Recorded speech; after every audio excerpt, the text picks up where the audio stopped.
7.62 of 54R.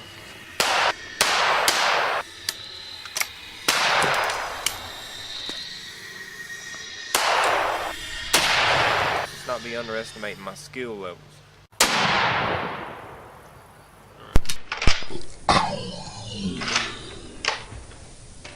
All in your mind. Alright people, C39 V2. Now we're shooting at 110 yards.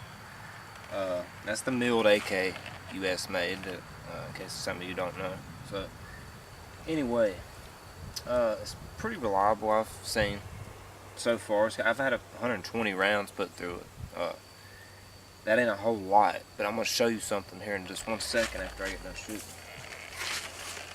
This might change your mind about buying one, I'm just not sure. Depends on how you think about it. I'm shooting just like a little palm-sized, hand-sized dot down there. 110 yards.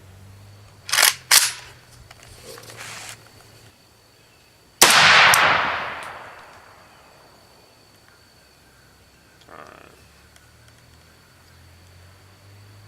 I'll take one more shot, I guess.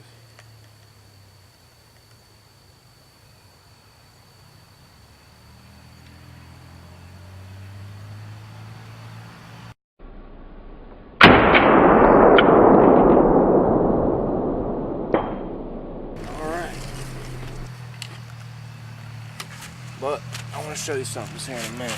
Not just only where I shot, but where some parts, some internal parts of this particular AK-47. Alright people, so overall, it's a pretty good gun, you know, the C39 V2. I mean, it's a pretty solid gun, you know.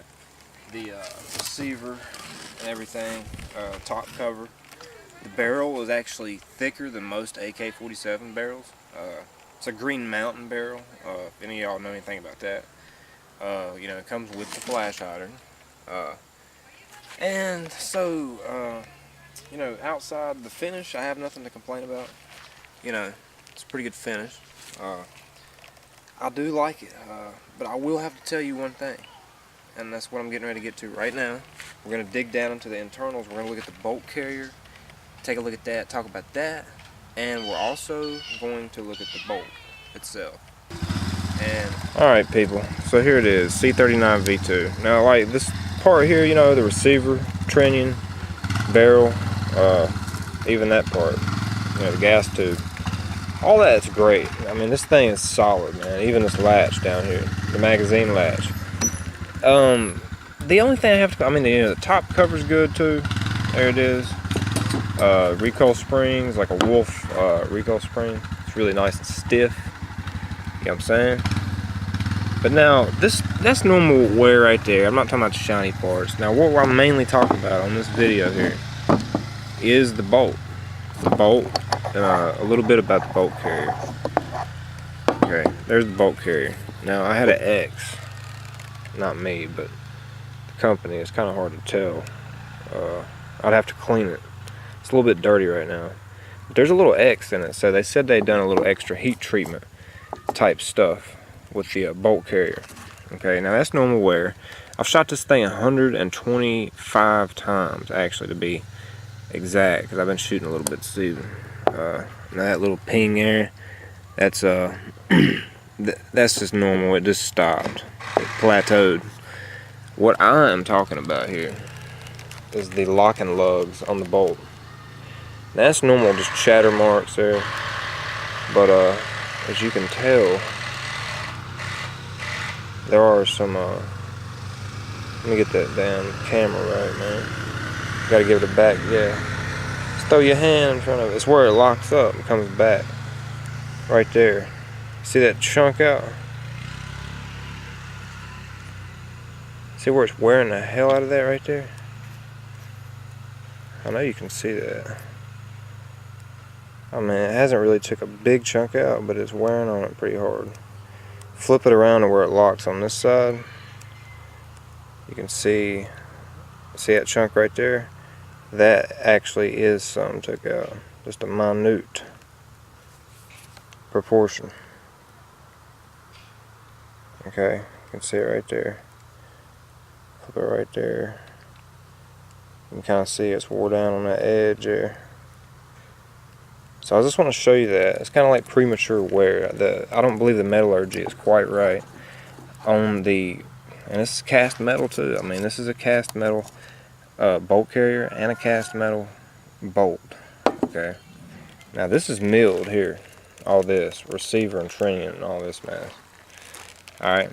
Now this here shit that I'm pointing at right here is cast, and I mean, I just don't think they've done the heat treatment right. The metallurgy is just not quite right.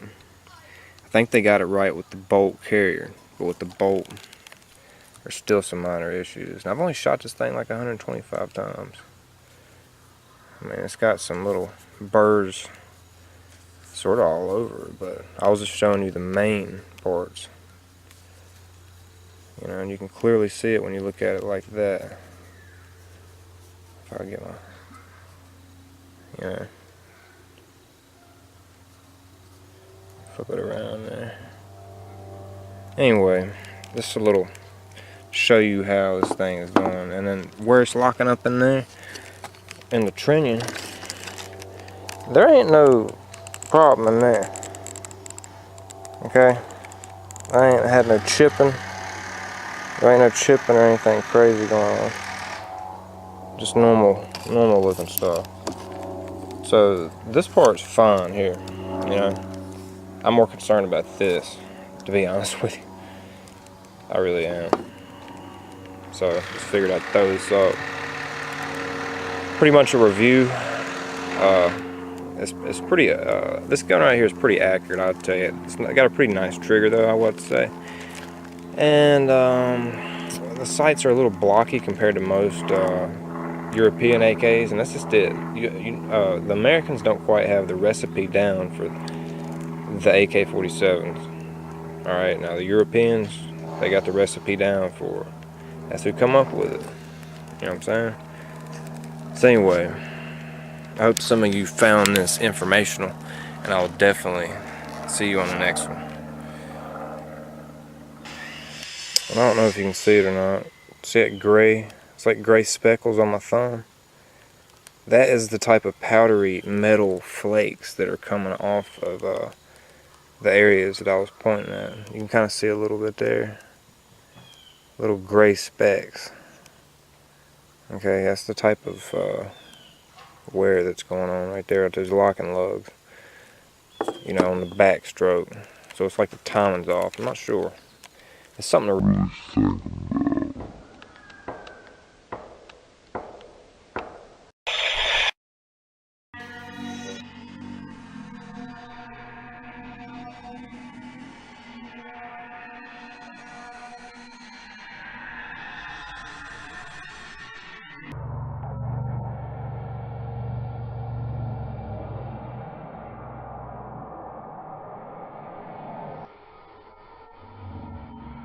Tighten up that quality control.